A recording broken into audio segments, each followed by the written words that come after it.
संगीता को वैसे तो खाना बनाना आता ही नहीं था, लेकिन संगीता मलाई कोफ्ता काफी अच्छा बना लेती थी। संगीता अपनी माँ रेखा के साथ एक छोटे से घर में रहती थी, जहाँ संगीता की माँ घर संभालती है और संगीता नौकरी करती है।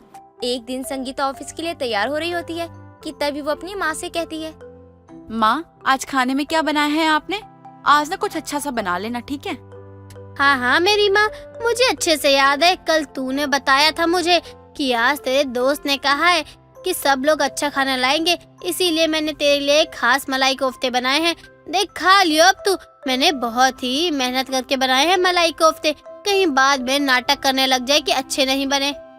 माँ आपने इतने प्यार से बनाया है, और खासकर जब मैंने कहा तो आपने मलाई कोफ्ते बनाए हैं, तो फिर मैं क्या आपको पागल दिख रही हूँ जो मैं ये नखरे दिखाऊंगी या नहीं खाऊंगी? मैं इतनी भी नालायक नहीं हूँ माँ। बस बस रहने दे, मुझे भी अच्छे से पता है कि तू कितनी समझदार है और कितनी नालायक है। अच्छा माँ सुनो ना, कल रात को भी मैंने अच्छे से खाना नहीं खाया था, तो अब मुझे ना बहुत तेज भूख लग रही है, इसलिए मेरे लिए थोड़ा सा खाना निकाल दो। मैं यहीं पर थोड़ा सा खा लूंगी, कम से कम ऑफिस तक तो अच्छे से चल जाऊंगी ना। ठीक है माँ, मैं जल्दी से तैयार हो जाती हूँ, आप जब तक मेरे लिए खाना निकाल दीजिए। संगीता के कहने पर रेखा खाना निकाल देती है। संगीता तैयार होकर खाना खाने बैठती है और अपनी माँ का बनाया हुआ कोफ्ता जैसे ही खाती है तो वो कोफ्ता संगीता को बिल्कुल अच्छा नहीं लगता। माँ ये कोफ्ते, आप ये कोफ्ते मुझे लंच में देने वाले थी। अरे इससे खाने से तो अच्छा है मैं भूखी रह जाऊँ। अच्छा हुआ मैंने अभी खा लिया, वरना मुझे पता ही नहीं चलता कि आपने इतना खराब बनाया है। एक तो मैं सुबह उठकर तेरे लिए इतनी मेहनत करके खाना बना रही थी, और अब जब तू खा रही है तो ऐसे बोल रही है कि कोफ्ता अच्छा नहीं बना है। अरे अन्न का ना सही तो अपनी माँ का ही सम्मान कर ले। माँ अगर अच्छे बने होते कोफ्ते तो मैं जरूर तारीफ करती, आपको तो पता ही है मैं झूठी तारीफें बिल्कुल नहीं करती, और आप कोफ्ते बिल्कुल अच्छे नहीं बनाती हो, ये बात तो तय है। बस एक यही कोफ्ता ही तो बनाने आता है तुझे, तभी तो हर किसी के बनाए हुए कोफ्ते में कमी निकालती रहेगी। अरे जब दूसरों के खाने में कमी ही निकालनी होती है ना, तो खुद ही बना लिया कर खाना। भगवान का शुक्र है कि मैं आज जल्दी उठ गई थी, मेरे पास इतना तो है ही कि मैं कोफ्ते बना लूंगी अपने लिए। अगर आपके बनाए कोफ्ते लेकर जाऊंगी तो लोग मुझ पे हंसेंगे। इससे अच्छा तो यही होता कि मैं कुछ बनाती ही नहीं, तब ठीक रहती तू। अब बना दिया है तो नखरे दिखा रही है, मुझे क्या, खुद बनाए या भूखी पेट रहे।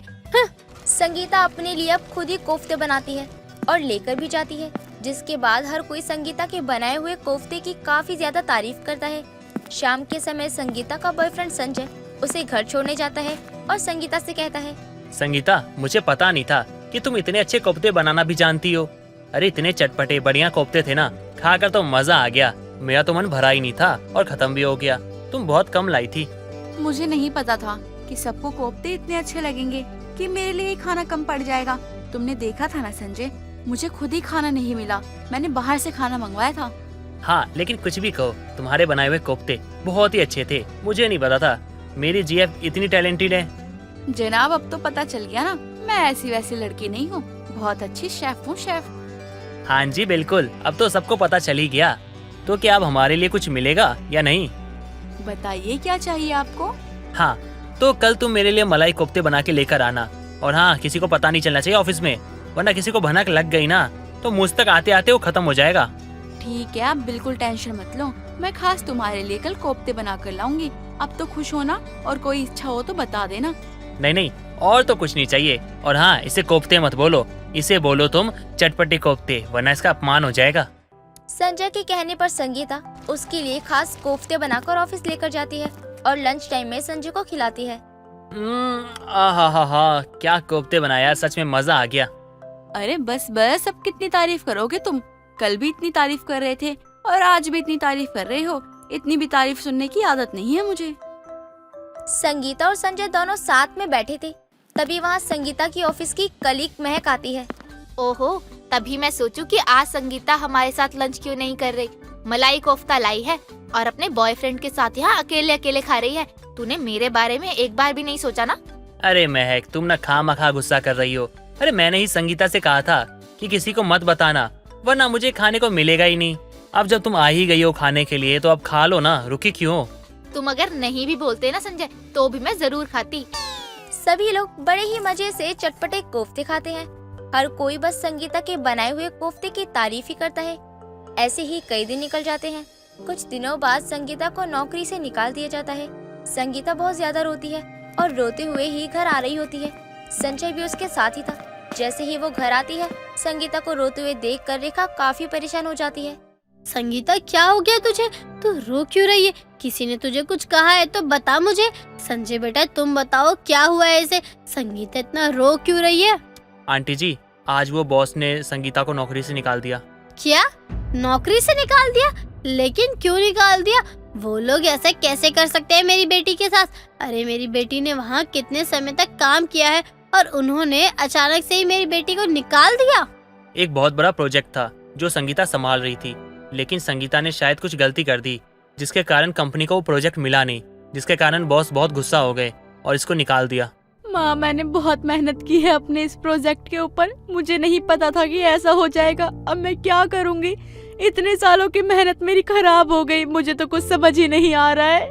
संगीता, तुम रोना बंद करो। रोने से कुछ नहीं होगा और हमें पूरा यकीन है कि तुम वापस से अपना काम शुरू कर सकती हो। और इस बार तुम बड़ी कंपनी में जॉब करने के लिए ट्राई करो। देखना, तुम्हें ना बहुत अच्छी जॉब मिलेगी। नहीं, अब मेरी बेटी कहीं नौकरी नहीं करेगी। अरे इतना सब देने के बाद एक छोटी सी गलती होते ही ऐसे निकाल दिया जैसे दूध में पड़ी मक्खी।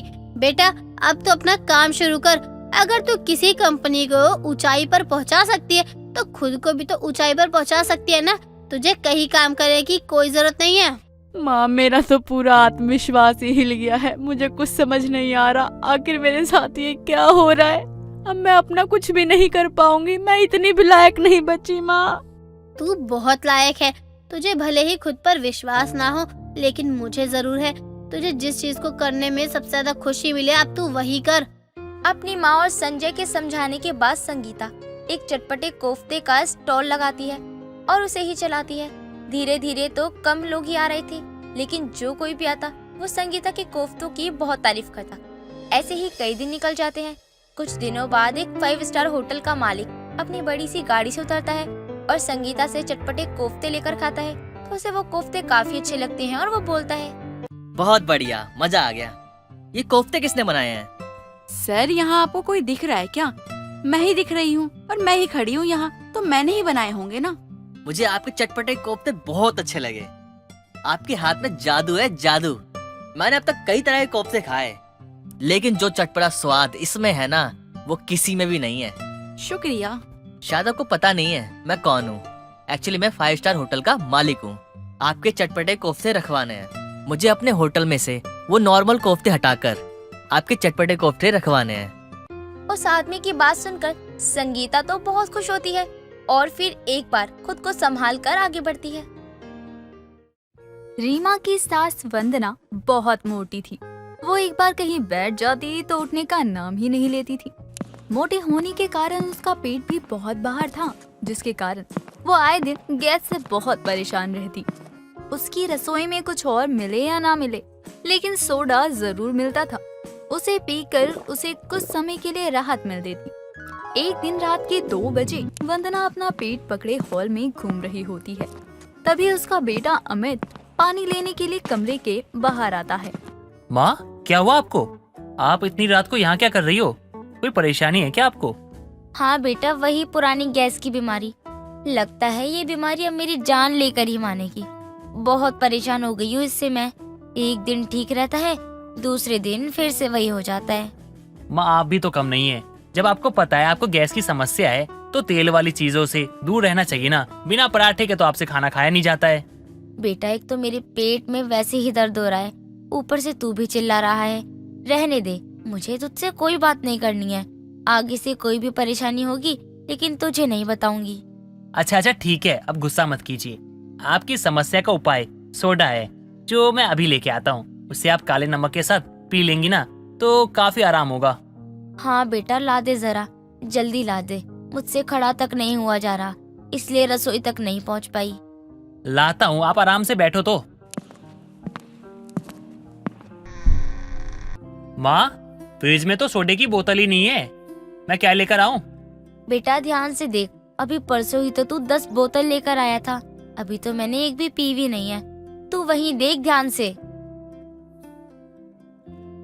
माँ नहीं है, आप चाहो तो खुद आके देख लो। अगर मुझे ही आकर देखना होता तो तुझे क्यों बोलती नालायक। कभी जिंदगी में इस लड़के को कोई चीज नहीं मिल सकती। रुक, मैं आकर देखती हूँ।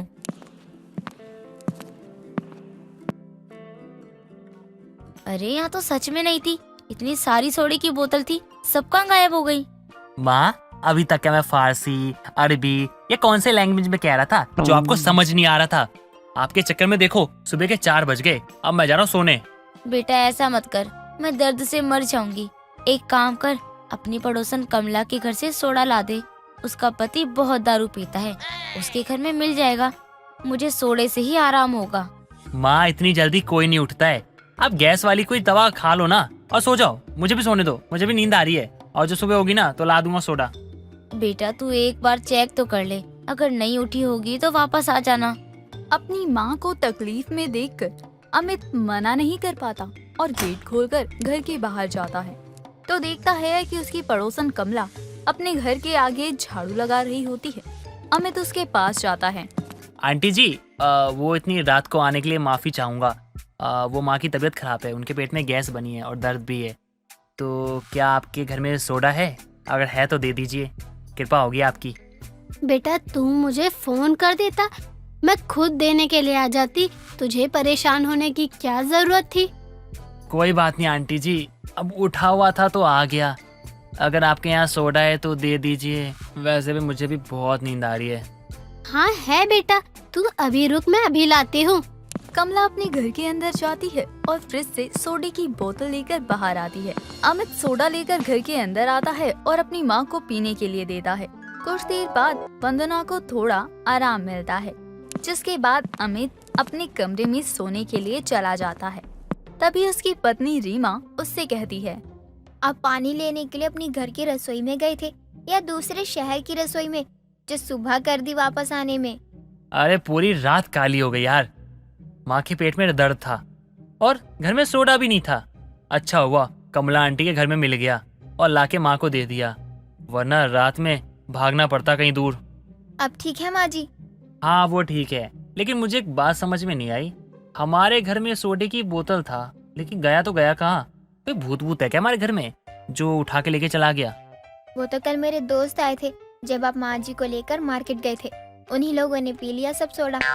अरे तुम्हारे दोस्त है कि दानव है कोई? अबे कभी सोडा देखा भी नहीं था क्या इन लोगों ने जो सारा पी गए?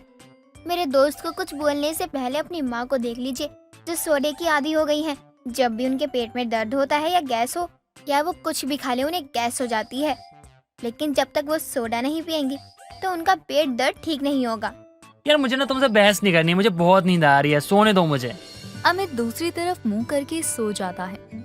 समय बीतता है और समय के साथ पेट दर्द और गैस के बहाने सोडा पीते पीते वंदना की आदत हो जाती है सोडा पीने की, जिसके चलते आए दिन वो अपने बेटे को सोडा लाने को बोलती। जब वो नहीं लाता तो खुद दुकान से लाकर पीना शुरू कर देती है। एक दिन वो अपने कमरे में बैठी जीरा सोडा पी रही होती है, तभी रीमा उसके लिए नाश्ता लेकर वहाँ आती है। माँ जी मैं आपके लिए नाश्ता लेकर आई हूँ और आप हैं कि बैठी बैठी सोडा पी रही हैं। अभी तो आपने सुबह से कुछ खाया भी नहीं है और रात में भी दलिया ही खाया है, तो फिर सोडा क्यों पी रही हैं? अरे बहू, आज तो मैं बस स्वाद लेने के लिए सोडा पी रही थी, इससे मुंह का टेस्ट अच्छा हो जाता है। आज मैंने दूसरे फ्लेवर का सोडा मंगवाया है, जीरा सोडा, तू भी टेस्ट करके देख ले। नहीं नहीं, मुझे मत पिलाइए, आप ही पीजिए। सास के साथ अगर बहू भी सोडे की आदत लेने लग गई तो आपके बेटे को सोडे की दुकान खोलनी पड़ेगी। अपने आप में क्या बड़बड़ा रही है तू बहू? कुछ नहीं माँ जी, आप बताइए नाश्ता करेंगी या सोडा पीकर ही अपना पेट भर लेंगी? अगर सोडा पीकर ही गुजारा हो जाए तो मैं नाश्ता वापस ले जाऊं। नहीं बहू, नाश्ता क्यों वापस ले जाएगी? यही रख, मैं करूँगी अभी। जी ठीक है, करिए। रीमा कमरे से चली जाती है, जिसके बाद वंदना तकिए के नीचे से लेमन सोडा की एक बोतल और निकालती है और पीने लगती है। धीरे धीरे वो एक बार में 4 बोतल सोडा अलग अलग फ्लेवर में पी जाती है, जिसके बाद उसके पेट में नाश्ता करने तक के लिए जगह नहीं बचती। थोड़ी देर बाद शाम को उसके पेट में दर्द शुरू हो जाता है और वो अपने आप से कहती है, आज तो मैंने सुबह से कुछ खाया भी नहीं है, पेट में दर्द हो रहा है। एक काम करती हूँ, बहू से 1 बोतल सोडा मंगा लेती हूँ, शायद आराम मिल जाए, लेकिन पहले ये नाश्ता छुपा दूं। वंदना नाश्ते की प्लेट को बेड के नीचे छुपा देती है और रीमा के पास जाती है। बहू, बगल वाली दुकान से मुझे एक बोतल ला दे सोडे की। माँ जी, अभी आप सुबह ही तो सोडा पी रही थी। वो अच्छा, मुझे याद आया, नाश्ते में मैंने आपको गोभी के पराठे दिए थे, शायद उसी से गैस बन गई होगी ना। हाँ बहू हाँ, मैं भी वही कहने वाली थी, ला दे, वरना जब ज्यादा बढ़ जाएगा ना तो फिर आराम होने में थोड़ा समय लगेगा। जी माँ जी, चाय बना कर जाऊँ? वो क्या है ना कि अमित जी के आने का टाइम हो गया है, उनके आते ही चाय चाहिए होती है उनको। बहू, तब तक तो मेरे पेट में दर्द और बढ़ जाएगा। तू तो जवान है, हवा की तरह जाएगी और हवा की तरह वापस भी आ जाएगी। जाना बहू। ठीक है माँ जी, जाती हूँ। लाइए पैसे, तब जाऊँ? पैसे तो मैं अलमारी में ही भूल गई। कोई बात नहीं माँ जी, मैं लेकर आती हूँ। हे भगवान, कहीं बहू बेड के नीचे छिपा नाश्ता न देख ले। अगर ऐसा हुआ तो अमित के आते ही मेरी शिकायत करना शुरू कर देगी। मैं लेकर आती हूँ बहू। कोई बात नहीं माँ जी, मैं लेकर आती हूँ, आप बैठिए। वंदना के बहुत कहने पर भी रीमा उसे कमरे में नहीं जाने देती और पैसे लेने खुद चली जाती है। तभी उसके पैर में जमीन में पड़ी कील चुभ जाती है और नीचे झुकते ही वो खाने से भरी प्लेट देख लेती है। साथ ही कमरे की तलाशी लेने पर उसे बहुत सारे सोडे की बोतल भी मिलती है, जिसके बाद वो सब समझ जाती है और नीचे आकर कहती है, माँ जी, जब आपने कुछ खाया नहीं है सुबह से तो आपको गैस कैसे बन गई? बहू, खाली पेट भी तो गैस बन सकती है ना। लेकिन ये गैस आपको सोडा पीने से बनी है। आपने एक साथ 4 बोतल सोडा पी लिया, वो भी खाली पेट। आपको पता भी है ये कितना नुकसान करता है।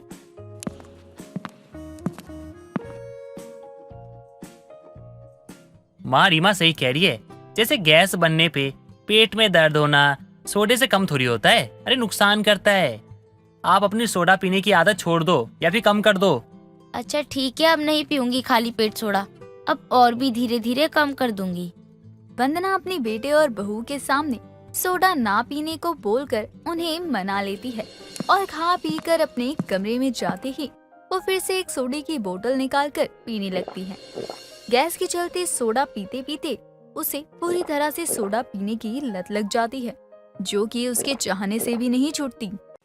रामेश्वर अपने 2 भतीजियों को अपने घर लेकर आता है, क्योंकि कुछ दिनों पहले रामेश्वर के भाई और भाभी की एक दुर्घटना में मौत हो जाती है, इसलिए उन्हें अपने घर लेकर वो आता है। तभी सुप्रिया अपने पति से कहती है, ले आए अपने 2 मनोसों को। माँ बाप को तो खा गई ये दोनों जुड़वा बहनें। देखना कहीं हमें भी ना खा जाए। अरे मैं तो कहती हूँ लेकर ही क्यों आए हो, मरने देते इन्हें कहीं। शांत सुप्रिया, मेरे भाई भाभी की आखिरी निशानी है ये दोनों। अगर हमारे साथ रहते हैं तो क्या हो जाएगा? वैसे भी हमारी कोई औलाद तो है नहीं, इनको ही हम अपनी औलाद की तरह पाल सकते हैं। ये दोनों आज से हमारे ही बच्चे हैं। मुझे नहीं चाहिए ऐसे बच्चे जो अपनी जिद के कारण अपने माँ बाप दोनों को निगल गए। अरे मैं तो कहती हूँ किसी अनाथ आश्रम पर रखाओ। इन दोनों की जिम्मेदारी मैं नहीं ले सकती। अगर कल को कुछ कह दिया मैंने, तब तो पूरी दुनिया कहेगी कि चाची है, तभी तो बेचारियों को बहुत कुछ कहती है। ना ना ना, मुझसे कोई उम्मीद मत रखना, मैं कोई जिम्मेदारी नहीं लूंगी। तुम्हारी इन्हीं हरकतों की वजह से शायद हमको आज तक कोई औलाद नहीं हुई है। ठीक है, तुम्हें जिम्मेदारी लेने की कोई जरूरत नहीं है, मैं ही ख्याल रख लूंगा अपनी बच्चियों का। रामेश्वर अपने भाई की वीडियो को लेकर अपनी चाट की दुकान पर ले जाता है। ऐसे ही कुछ दिन गुजर जाते हैं। पैसों की कमी की वजह से रामेश्वर अपनी भतीजियों को पढ़ा नहीं पाता। ऐसे ही कुछ साल और बीत जाते हैं। अब अनु और तनु दोनों बड़ी हो चुकी थी। एक रोज घर के कामों में हाथ बटा रही थी। तनु के हाथ से चाय का कप छूटकर टूट जाता है। तभी सुप्रिया कहती है, अरे करमजली, तोड़ दिया, कितना नुकसान करेगी। अब भी मन नहीं भरा क्या तुम दोनों का? मेरा घर तोड़कर जो अब घर का सामान तोड़ने पर लगी पड़ी हो। चाची जी, वो गलती से टूट गया था, हाथ से कैसे फिसल कर टूट गया पता ही नहीं चला। अरे गलती से नहीं, तू जानबूझकर ऐसा करती है। मेरा दिल जलता है जब जब मैं तुम दोनों बहनों को देखती हूँ। अरे करमजलियो, कब तक मेरे घर को छोड़ोगी? सत्यानाश हो तुम दोनों का। ऐसे मत बोलिए चाची, मैं अब दोबारा नहीं करूँगी। मैं सारा काम अच्छे से किया करूँगी, बिना कुछ तोड़े काम करूँगी। अच्छा, बचपन से लेकर तूने कितना नुकसान किया है पता है? अरे जब से तुम दोनों घर में आई हो तब से लेकर आज तक नुकसान गिनवाने बैठ जाऊं ना तो तेरी आधी उम्र बीत जाएगी। और तेरी बड़ी बहन कहाँ मरने चली गई, जब देखो घर से गायब रहती है। मुझे नहीं मालूम कहाँ है, मुझे कुछ नहीं बताया अनु ने। ठीक है, रोना बंद कर, घर में मनहूसियत मत फैला, जाकर काम कर। मैं तो अभी बताती हूँ इस अनु को। अनु, अरे ओ अनु, कहाँ मर गई करम चली, हर वक्त गायब रहती है। अरे ओ अनु। सुप्रिया आवाज लगाते हुए अनु को बुलाती है, लेकिन अनु नहीं मिलती क्योंकि वो तो अपनी चाचा के साथ उनकी चाट की दुकान में थी।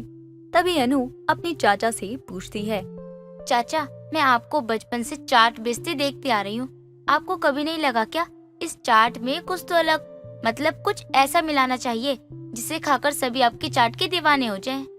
इतना कुछ तो मिलाता हूँ, नींबू चाट मसाला, प्याज, मिर्च, टमाटर। अब इतना कुछ मिलाने के बाद भी लोग मेरे हाथ का चाट खाकर दीवाने नहीं होते हैं, तो मैं क्या करूँ बताओ? अब तो मुझे ही कुछ करना पड़ेगा शायद। मैंने कुछ दिन पहले कुरकुरे खाए थे। कुरकुरे खाते ही मुझे लगा काश इसमें चाचा के हाथ की चाट होती तो और भी मजा आ जाता। अच्छा, मतलब तुझे मेरे हाथ की चाट खाने का मन कर रहा है? रुक, अभी बना कर देता हूँ तेरे चाचा का स्पेशल चाट। रुकिए चाचा जी, मैं अभी कुरकुरे लेकर आती हूँ, तब जाकर आप बना देना कुरकुरे चाट। सोच कर ही मुंह में पानी आ गया। ऐसा चाट तनु खाएगी ना तो बार बार मांगेगी। अरे तनु तो घर में अकेली है। हे भगवान, चाची ने अब तक तो उसका हाल बेहाल कर दिया होगा। मैं चलती हूँ चाचा। रुक बेटा, ये चाट भी लेते जा। तू और तनु बैठकर आराम से खाना, चाची को मत बताना अपनी। हाँ ठीक है, नहीं दूंगी चाची को। बस अब घर पहुँचने की देरी है। जैसे ही मुझे चाची देखेंगी तभी बोलेंगी, करमजली आ गई तो घूमकर, महारानी के पैर तो घर में रुकते ही नहीं है। अनु को अपनी चाची की नकल करते हुए देखकर रामेश्वर बहुत हंसता है। कुछ ही देर में अनु जैसे घर पहुंचती है तभी उसे सुप्रिया देखकर बहुत कुछ बोलती है, लेकिन अनु बात को अनसुना कर देती है और अपने कमरे में चली जाती है। तभी अनु तनु को रोता देखकर कहती है, अब क्या बोल दिया चाची ने जो तू इतना दुखी है? तनु, तू तो चाची को जानती ही है ना कि वो कैसी हैं। देख, उनके दिल में जो होता है वो बोल देती हैं, दिल पर नहीं रखती हैं। तो उनकी बात का बुरा मत माना कर। मैं तेरी बड़ी बहन हूँ ना, तो बात तो मान लिया कर मेरी। नहीं, मैं तेरी एक भी बात नहीं मानूंगी। तू मुझसे बस 30 सेकंड ही बड़ी है। हम दोनों बराबर हैं। ना तू मुझसे बड़ी है और ना मैं तुझसे छोटी हूँ। पता है आज मुझे चाची ने कितना कुछ सुना दिया। अच्छा छोड़ ये सब, एक चीज लेकर आई हूँ तेरे लिए। खाएगी तो मेरी दीवानी हो जाएगी, मेरा मन खुश हो जाएगा। चाचा के हाथ की चाट, मुझे पता है चाचा के हाथ की चाट ही लेकर आई होगी। अब खिला भी दे। सुबह से सिर्फ ताने ही खाए जा रही हूँ। अब कुछ खिला दे ताकि मेरा पेट भर जाए। पता है तुझे, आज मैंने अपने तरीके का चाट बनवाया चाचा से। खाकर देख कैसा है। अगर अच्छा लगा तो हम चाचा को ऐसे ही चाट बनाकर बेचने के लिए कहेंगे। कैसा चाट बनाया है अपने तरीके का? कहीं तुम्हारे तरीके के चाट में पंख तो नहीं लग गए ना? कहीं हम चाट खाए और उड़ गए फुर फुर। कुरकुरे की चाट है, खाकर देख। मुझे तो अच्छी लगी, तुझे भी बहुत पसंद आएगी। अगर तुझे पसंद आए ना तो हम चाचा से कहेंगे कि ऐसे ही चाट बनाकर बेच दे। पहले खाने तो दे। खाया ही नहीं मैंने, पहले ही चाट की इतनी तारीफ कर दी। तारीफ तो मैं करूँगी, तब जाकर चाचा बोलेंगे बेचना है या नहीं। तनु को कुरकुरे चाट बहुत पसंद आता है और वो बहुत तारीफ भी करती है। ऐसे ही कुछ दिन बाद रामेश्वर की तबीयत खराब हो जाती है। अब चाट की दुकान भी बंद रहती। एक दिन दोनों जुड़वा बहनें अपनी चाचा की चाट की दुकान खोलकर चाट बेचना शुरू कर देती हैं।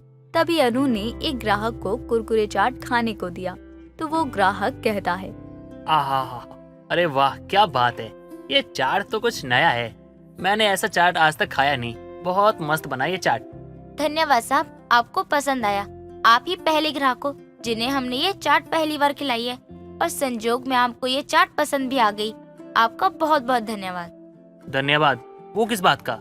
आपने इतना अच्छा चाट खिलाया है और अब जब आपका चाट मुझे अच्छा लगा तो आपके ये चाट की दुकान पे मैं रोज आऊंगा और मुझे ये चाट खिलाया करना आप। वैसे किस चीज का है ये चाट? ये हम दो जुड़वा जुड़वा बहनों का बहनों का कुरकुरे चाट है। कुरकुरे चाट है। आप दोनों जुड़वा हो लेकिन शक्ल तो मिलती नहीं आपकी। अच्छा, हर जुड़वा की शक्ल मिले ये भी तो जरूरी नहीं है, मैं तो भूल ही गया था। जी सही कहा आपने, हमारी शक्ल अलग है लेकिन रूह एक ही है। आप लोगों का कुरकुरे चाट इतना अच्छा लगा मुझे कि खाने का मन कर रहा है। और आप ऐसा कीजिए कि 2 पैकेट कर दीजिए, मैं अपने परिवार वालों को यही खिलाऊंगा, उनको भी पसंद आएगा। तरुण को कुरकुरे चाट खिलाकर दोनों बहनें बहुत खुश थी और वो आज की बिक्री लेकर अपने घर जाकर चाचा को सब बताती है। रामेश्वर बहुत खुश होता है लेकिन चाची फिर भी ताने मारती है। ऐसे ही कुछ दिन बीत जाते हैं और एक दिन अनु और तनु की चाट की दुकान में कुछ लोग आते हैं और चाट खाते हैं। तभी वहाँ तरुण आता है और कहता है, क्या बात है, आप लोगों के दुकान में तो बहुत भीड़ है, लगता है आपका कुरकुरे चाट बहुत फेमस हो गया है। लगता है किसी ने अपने दोस्त को हमारे दुकान में कुरकुरे चाट खाने को भेजा है। अच्छा, ऐसा कौन है जिसने अपने दोस्तों को कुरकुरे चाट खाने के लिए यहाँ भेज दिया?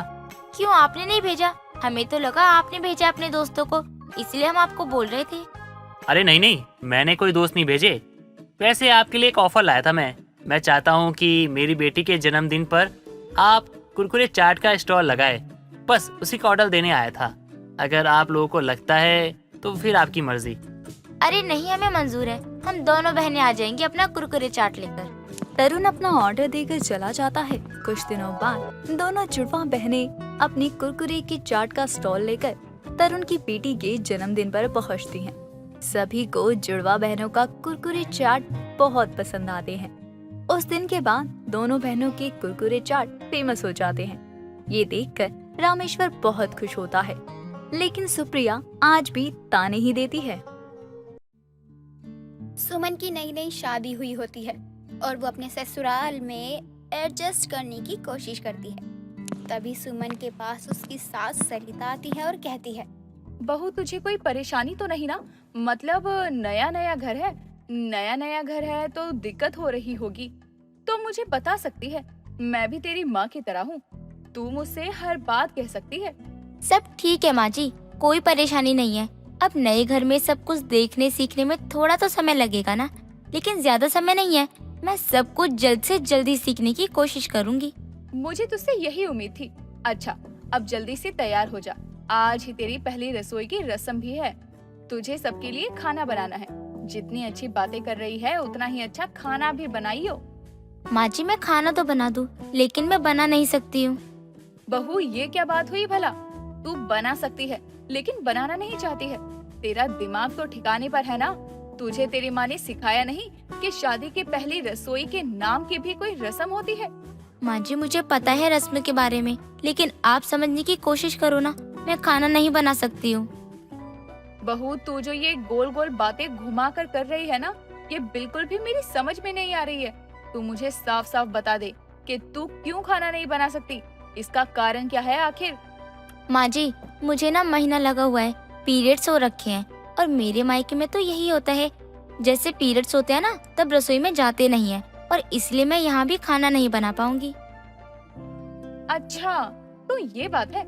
हमारे घर में तो बस एक मैं ही हूँ सारा काम करने के लिए, इसीलिए ये सब नहीं मानते हैं।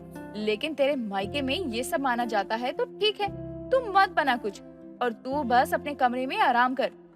जी माँ जी, वैसे भी इस समय में जो लड़की खाना बनाती है उसे अशुद्ध माना जाता है, तो जब कोई हमारे हाथ का खाना खा ही नहीं सकता तो बनाना ही क्यों? तेरी बात में दम तो लग रहा है, लेकिन जो लड़कियां अकेले रहती हैं या जिस घर में बहुत सारे मर्द और बस एक औरत होती है, वहाँ क्या चूल्हा नहीं जलाया जाता? माँ जी, ये तो मानने और ना मानने वाली बात है। जिस तरह मैं इस बात के पक्ष में हूँ, ठीक उसी तरह आप इस बात के विपक्ष में हो। लेकिन मुझे ठीक नहीं लगता इस समय रसोई में खाना बनाना, तो मैं नहीं बनाऊंगी। आपको भी इस बात को समझना चाहिए ना माँ जी। हाँ बहू, मैं समझ गई। और मैं कौन सा तेरे सर पर बंदूक रखकर बोल रही हूँ कि तू मेरी बात मान। मुझे भी पता है कि बहुत से लोग तेरी बातों का समर्थन कर रहे होंगे, लेकिन बहुत से लोगों को मेरी बात भी बिल्कुल सही और सटीक लगेगी। तू यहाँ आराम कर ले, मैं खुद खाना बना लूंगी। सरिता को अपनी बहू की बात बिल्कुल भी सही नहीं लगती। लेकिन वो अपनी बहू की बात मान लेती है और सारा खाना सरिता खुद अकेले ही बना लेती है। सरिता चुपचाप पहले दिन खाना बना लेती है, लेकिन यही दोबारा दूसरे दिन भी होता है और सरिता तब भी खाना बना लेती है और ऐसे ही तीसरे, चौथे, पांचवें दिन हो जाता है। लेकिन जब ऐसे ही सरिता 7वीं बार अपनी बहू के कमरे में जाती है तो वहाँ सुमन आराम से बिस्तर पर लेटी होती है।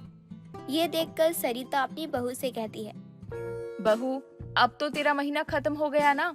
अब चलकर हम सबके लिए एक एहसान कर दे और अपनी पहली रसोई की रस्म को पूरा कर दे। अब तो काफी दिन हो गए हैं ना। चल, आज बता क्या बनाएगी। माँ जी, मुझे अच्छा नहीं लग रहा ऐसे बोलते हुए, लेकिन मैं झूठ नहीं बोल सकती हूँ।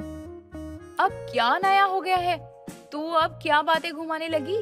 अब क्या तेरा फिर कोई महीना आ गया है जिसमें तू खाना नहीं बना सकती, रसोई नहीं संभाल सकती?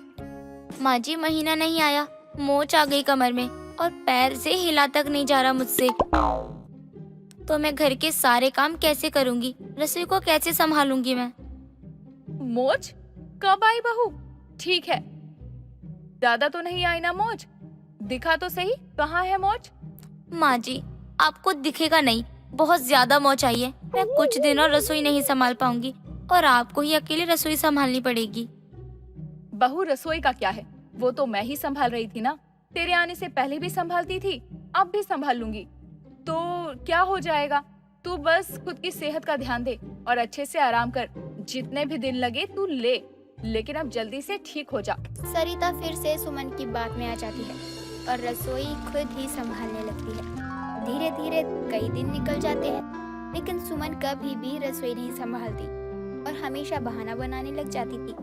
अब सरिता को सुमन की सारी चालाकियां अब धीरे धीरे समझने लगी थी और ऐसे ही एक दिन सरिता जानबूझकर गिरने का नाटक करती है और चिल्लाने लगती है। तभी सुमन और उसका पति दीपक आते हैं। माँ जी, क्या हुआ? गिरने की आवाज आई, आप ठीक तो हो ना? बहू, तुझे दिखाई नहीं दे रहा क्या? मैं यहाँ जमीन पर गिरी हूँ और तू है कि पूछ रही है आवाज गिरने से आई है। तुझे दिखाई नहीं दे रहा कि मैं गिर गई हूँ? लेकिन माँ, आप गिरी कैसे? आपको पता है ना, आप बूढ़ी हो चुकी हो, लेकिन फिर भी अब यहाँ वहाँ घूमती रहती हो। देखा, अब गिर गई ना आप। एक आध हड्डी टूट जाती ना तो कल्याण हो जाता। तो हम क्या करते, आपने सोचा कभी? तू और तेरी पत्नी यहाँ खड़े खड़े बस मुझे ऐसे सुनाते रहोगे या फिर मेरी कुछ मदद भी करोगे? मैं यहाँ गिर गई हूँ, मेरी कमर में लगी है और तुम दोनों ही मुझे सुनाए जा रहे हो। सरिता के कहने पर वो दोनों सरिता को उसके कमरे में लेकर जाते हैं और सुमन सरिता की कमर में बाम लगाती है जिससे उसे कुछ आराम मिले। तो सुमन कहती, माँ जी, अब आपको ठीक लग रहा है ना? अगर ठीक नहीं लग रहा तो बता दीजिए, हम अभी आपको डॉक्टर के पास लेकर जाते हैं, तभी पता चल जाएगा कि कहीं कोई बड़ी दिक्कत तो नहीं है ना। नहीं बहू, इतनी भी कोई बड़ी दिक्कत नहीं हुई है। अब गिरी हूँ तो दर्द तो रहेगा ना, तू बाम ही लगा दे, कुछ दिनों में खुद आराम आ जाएगा, मैं ठीक हो जाऊंगी। माँ, आप मेरी बात कान खोल के सुन लो। जब तक आप ठीक नहीं होती ना, आप कोई काम नहीं करोगी घर का। आप बस चुपचाप से आराम कीजिए, सारा काम सुमन करेगी। सारा काम तो बहू कर ही लेगी, लेकिन रसोई कौन संभालेगा? बहू की भी तो तबीयत कुछ ठीक नहीं रहती है ना, और ऐसे में किसी को तो रसोई संभालनी पड़ेगी। हाँ, तो संभाल लेगी ना सुमन। वैसे भी वो ठीक नजर आ रही है, इतना कुछ हुआ नहीं है, एक दिन के लिए संभाल सकती है। वो सब तो ठीक है, लेकिन मैं क्या कह रही थी, माँ जी को आज इतनी तकलीफ हुई है, अगर उन्हें किसी भी चीज की जरूरत हुई, कोई तो रहना चाहिए ना उनके पास। आज हम बाहर से खाना मंगवा लेते हैं, कल से मैं रसोई संभाल लूंगी। सुमन बोल देती है रसोई संभालने को, लेकिन सुमन को खाना तक बनाना नहीं आता था, इसलिए अब वो काफी ज्यादा घबरा जाती है और अगली सुबह रसोई में ही यहाँ से वहाँ करने लगती है और बर्तन भी काफी पटकने लगती है कि अब क्या करे। तभी सुमन आटा उतारती है, लेकिन पूरे आटे का डब्बा सुमन के सर पर ही आकर गिर जाता है। सुमन भूत सी लग रही थी, इतना बर्तन गिरने की आवाज आने लगती है, जिसे सुनकर दीपक और सरिता वहाँ आते हैं और रसोई का बुरा हाल देखकर दीपक कहता है, सुमन, ये क्या हाल बना के रखा है तुमने रसोई का? ऐसा लग रहा है अपनी रसोई में नहीं, किसी कबाड़ी की दुकान पे आया है। ये कैसा बना दिया तुमने? मैं तो बस खाना बना रही थी, लेकिन मुझे आता ही नहीं है, बस इसीलिए मुझे इतना झूठ बोलना पड़ा, और जब मैं सच में बना रही थी तो ये हाल हो गया। माँ जी, मुझे माफ कर दो, मुझे खाना बनाना नहीं आता। अरे बहू, ये तो हमें तो पहले ही बता देती। खाना ही तो नहीं बनाने आता है ना, कौन सी बड़ी बात है। लेकिन अब मैं तुझे सब सिखाऊंगी और तू रसोई संभालेगी। सरिता अब सुमन को सब कुछ सिखाने लगती है, जिसके बाद सुमन रसोई संभालने लग जाती है। स्वाति एक 15 साल की अनाथ बच्ची थी जो कुछ और अनाथ बच्चों के साथ सड़क पर भीख मांगकर अपना पेट भरती थी। स्वाति के साथ जितने भी अनाथ बच्चे थे उन सब में स्वाति ही सबसे बड़ी थी। स्वाति सभी छोटे बच्चों को समझाते हुए कहती है, देखो, हम सबको पता है कि हम क्या करते हैं, लेकिन कोई भी काम करते हुए किसी को चोट ना लगे। भले ही हम अनाथ हैं, लेकिन दर्द तो हम सबको भी होता है ना। दीदी, बाकी बच्चों की तरह हमारे माँ बाप तो नहीं है जो हमारी चोट पे पट्टी बांधे। यही तो हमारे लिए चुनौती है कि हमें अपनी चोट पर पट्टी भी खुद ही लगानी है और अपने आंसू भी खुद ही पोंछने हैं। हम अनाथ हैं, पढ़ लिख नहीं सकते, हमारे पास कोई काम नहीं है और ना ही कोई हमें काम देगा, इसलिए हम भीख मांगकर अपना पेट भरते हैं। लेकिन दीदी, हम सबको भीख मांगना अच्छा नहीं लगता। लोग गाड़ियों में बैठे रहते हैं और हमको घिन वाली नजरों से देखते हैं और ऐसा बर्ताव करते हैं जैसे हम कोई इंसान नहीं, कोई सड़क पे पड़ा कचरा हो। ऐसा कुछ नहीं है, लोग बस पैसों को ही अच्छी नजर से देखते हैं और हमारे पास तो पैसे नहीं है ना, इसलिए हमें लोगों की ऐसी नजरों का सामना करना पड़ता है। हाँ दीदी, आप सही कह रही हो।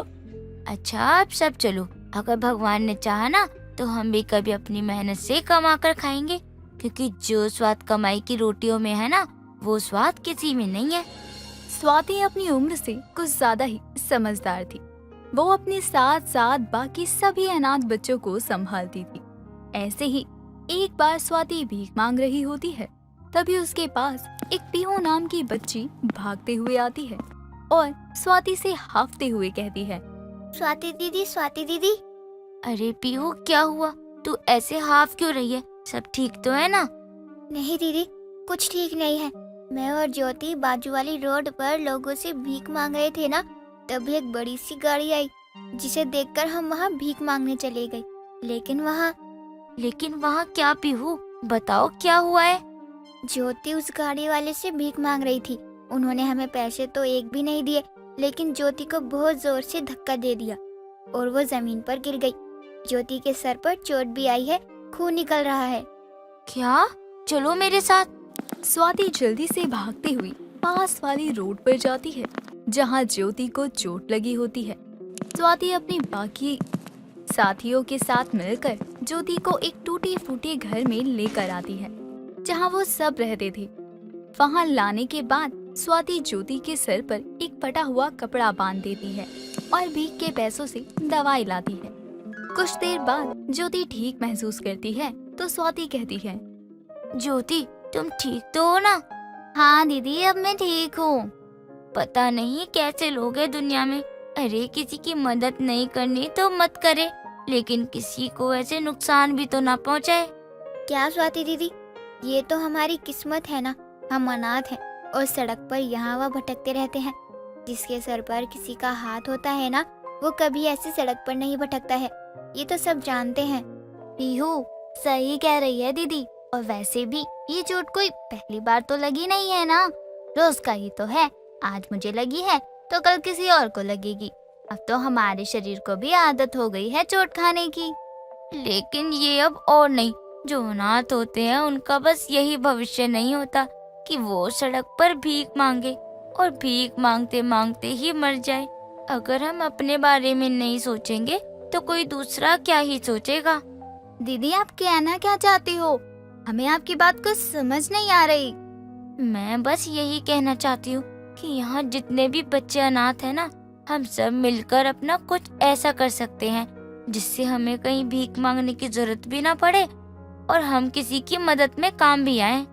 पर ऐसा क्या कर सकते हैं हम तो पढ़े लिखे भी नहीं है कि हमें कोई नौकरी देगा। नौकरी वही करता है जिसे कहीं नौकर बनना हो, लेकिन हमें नौकर नहीं बनना, हमें तो रानी बनना है। हम अनाथ बच्चे अब तक खुद के ही पैरों पर चलते आ रहे हैं और हम में से ही कई बच्चे बहुत ज्यादा अच्छा खाना बना सकते हैं और जब इतना अच्छा खाना बना ही सकते हैं तो हमें अपना ढाबा खोल लेना चाहिए। बात में वजन तो है। दीदी, मैं तो आपके साथ हूँ। हमारे लिए माई बाप तो सब आप ही हो। आप जो भी सोचेंगी वो हमारे लिए अच्छा ही होगा। आप जो कहो हम वो सब मंजूर करेंगे। स्वाति की बात वहाँ खड़े सारे अनाथ बच्चे मान लेते हैं और अब सारे मेहनत करने लगते हैं। कोई किसी की दुकान में काम करता है तो कोई सामान यहाँ से वहाँ पहुँच जाता है। ऐसे कर करके सारे बच्चे कुछ पैसे जमा करते हैं और जिस टूटे फूटे घर में वो सब रह रहे होते हैं उसी घर में वो अपना एक छोटा सा ढाबा बना देते हैं और वहाँ खाना बनाकर बेचना शुरू कर देते हैं। एक दो लोग ही आ रहे थे शुरू में तो, जिनसे उनकी थोड़ी कमाई हो रही थी। ये देखकर ज्योति स्वाति के पास जाकर कहती है, दीदी, आपने तो कहा था कि हमें अपना काम करना चाहिए, लेकिन अपना काम करने पर तो इतनी भी कमाई नहीं हो रही है कि हम यही खाना दोबारा बना पाए। हर चीज में कठिनाई तो आती ही है, लेकिन मुझे भी नहीं पता था कि हम ढाबा खोलेंगे तो इतनी कठिनाई आएगी। अगर ऐसे ही कोई हमारे ढाबे पर नहीं आया तो हम कमाएंगे क्या? मुझे तो बहुत घबराहट हो रही है। इससे अच्छा तो हम भीख ही मांगते, कम से कम कुछ पैसे तो आ जाते ना। ढाबे में पैसे आए तो है नहीं, बल्कि लगे बहुत हैं। तुम परेशान मत हो, मैं हूँ ना, मैं कोई ना कोई जुगाड़ करती हूँ। तुम बाकी सभी बच्चों के साथ यहाँ ध्यान दो कि कोई ग्राहक आए तो उसका अच्छे से ध्यान रखना। मैं अभी आती हूँ। स्वाति इतना कहकर वहाँ से चली जाती है। सारे बच्चे ढाबे पर ही बैठे होते हैं, कोई ग्राहक नहीं आता, इसलिए सबकी शक्लें उदास हो जाती हैं। तभी स्वाति एक बड़ा सा कागज लाती है और दीवार पर लगा देती है, जिसे देखकर पीहू कहती है, ये क्या है दीदी? हमें ग्राहक चाहिए, कागज नहीं। ये कागज देखेंगे तभी तो हमारे ढाबे पर ग्राहक आएंगे ना। कागज देखने से ग्राहक कैसे आ सकते हैं? ये आप क्या बोल रही हो दीदी? ऐसे थोड़ी होता है। जब हम भीख मांगते थे तब मैंने बहुत जगह यही देखा था। इस कागज में ये लिखा है कि 100 रुपए में जितना मर्जी खाएं। इसे पढ़कर ग्राहक तो आएंगे ना। दीदी, ये तो बेवकूफ़ी है। अरे हम बस 100 रुपए में ग्राहक को कितना भी खाना दे देंगे तो हमारे लिए ही नुकसान होगा ना उससे। ऐसे तो हमारा बनाया हुआ खाना कुछ घंटों में ही खत्म हो जाएगा। ऐसा कुछ नहीं होगा। 100 रुपए में कितना भी खाएं, लिखने से इंसान कभी भूख से ज्यादा तो खा नहीं पाएगा। उसे जितनी भूख होगी ना, उसका पेट जितना बर्दाश्त कर पाएगा वो उतना ही खाएगा। लेकिन वो आएगा यही कागज देखकर जिसमें 100 रुपए में कितना भी खाना खाए लिखा है। स्वाति की बात वहाँ सभी बच्चों को सही लगती है और वो कागज लाने के बाद कुछ ही सही, लेकिन ग्राहक तो बढ़ ही गए थे। अब पहले से ही कुछ ज्यादा ग्राहक आने लग गए थे। ये देखकर अनाथ बच्चों में हौसला भी बन रहा था और सारे बच्चे अब और भी ज्यादा मेहनत करने लग जाते हैं। ऐसे ही कई दिन निकल रहे होते हैं, सब ठीक चल रहा था। कुछ दिनों बाद जिस घर में वो लोग रह रहे थे उसका मालिक राकेश आ जाता है और वो ढाबे का सामान बाहर फेंकने लगता है। ये देखकर स्वाति कहती है, ये क्या कर रहे हो? कौन हो आप? हमारे ढाबे को हाथ लगाने वाले। आप मुझसे पूछ रही हो कि मैं यहाँ क्या कर रहा हूँ? अरे आप क्या कर रही हो यहाँ? ये मेरा घर है। मेरे ही घर में मेरे बिना इजाजत के आप यहाँ अपना ढाबा खोल कर बैठ गई। कुछ शर्म है या नहीं? वो ये घर कई सालों से खाली पड़ा था और टूटा भी था। हम सब अनाथ बच्चे यहाँ काफी समय से रह रहे हैं और हमने मिलकर यहाँ ढाबा खोला है। आप हमें यहाँ से मत निकालिए। एक तो किसी के घर में बिना पूछे घुस गए और अब बोल रहे हो कि ना निकाले। मकान मालिक अनाथ बच्चों की बात सुनने को राजी ही नहीं था। तभी वहाँ पड़ोस का एक आदमी आता है और कहता है, क्या हुआ? इतना शोर क्यों कर रहे हो? भाई साहब, ये मेरा घर है और ये यहाँ मुझसे बिना पूछे आ गए। आप ये घर मुझे बेच दो, मैं यहीं रहता हूँ। मुझे काफी समय से मिलना था आपसे। मुझे तो बेचना ही था। अगर आप खरीद रहे हो तो और अच्छी बात है। राकेश उस आदमी से बात करके चला जाता है तो वो आदमी सबसे कहता है, मैं तुम बच्चों को काफी समय से देख रहा हूँ और ये भी देख रहा हूँ कि तुम कितनी मेहनत कर रहे हो, इसलिए अब तुम सब बिना किसी परेशानी के अपना ढाबा चलाओगे। उस आदमी की मदद से अनाथ बच्चों का ढाबा बच जाता है और वो वापस से अपने काम में लग जाते हैं। दोस्तों, अगर आपको ये कहानी पसंद आई तो इसे लाइक करें, शेयर करें और कमेंट करके बताएं कि कहानी में आपको सबसे अच्छा क्या लगा।